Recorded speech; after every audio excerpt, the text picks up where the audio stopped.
Om Swastiastu, salam sehat untuk kita semua. Salam guru penggerak. Perkenalkan, nama saya Niwayan Juli Artini, tempat tugas SD Negeri 2 Penebel. Dalam video kali ini saya akan memaparkan kesimpulan dan refleksi pemikiran Ki Hajar Dewantara pada tugas koneksi antar materi modul 1.1. Saya akan merefleksi diri saya melalui 3 pertanyaan, yaitu 1. Apa yang saya percaya tentang murid dan pembelajaran di kelas sebelum saya mempelajari modul 1.1. 2. Apa yang merubah dari pikiran dan perilaku saya setelah mempelajari modul 1.1. 3. Apa yang segera bisa saya terapkan agar kelas saya mencerminkan pemikiran Ki Hajar Dewantara. Pendidikan dan pengajaran tidaklah sama. Pengajaran merupakan bagian dari pendidikan.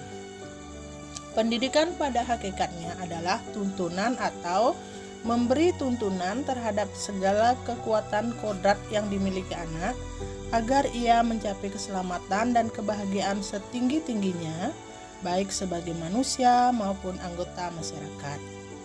Pendidikan memberi ruang bagi murid untuk bertumbuh secara utuh agar mampu memuliakan dirinya dan orang lain, serta menjadi mandiri. Pengajaran merupakan bagian dari pendidikan.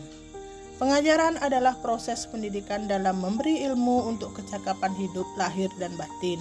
Pengajaran bukan hanya tentang menyampaikan informasi, tetapi juga tentang memotivasi, membimbing, dan menginspirasi siswa untuk mencapai potensi terbaik mereka dalam proses belajar.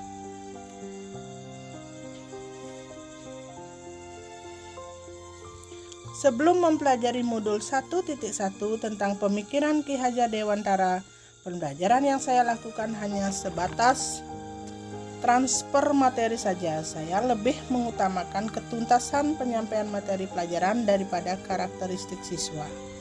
Biasanya saya melihat nilai murid dari aspek kognitif saja. Misalnya saat mereka mengerjakan soal berupa tugas dan ulangan, jika nilai murid sudah mencapai KKM, dianggap pembelajaran sudah berhasil.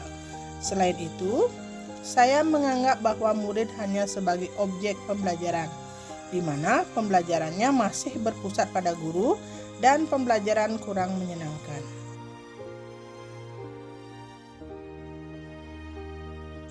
Setelah saya mempelajari modul 1.1 tentang filosofi Ki Hajar Dewantara, saya menyadari kalau yang saya pikirkan dan saya lakukan selama ini tidak tepat. Saya seharusnya melakukan proses pembelajaran secara menyeluruh, tidak hanya aspek kognitif, tetapi juga aspek afektif, psikomotor, spiritual, sosial, dan budaya. Murid bukan sebagai objek pembelajaran, tetapi subjek pembelajaran, di mana pembelajaran berpusat pada siswa atau student center.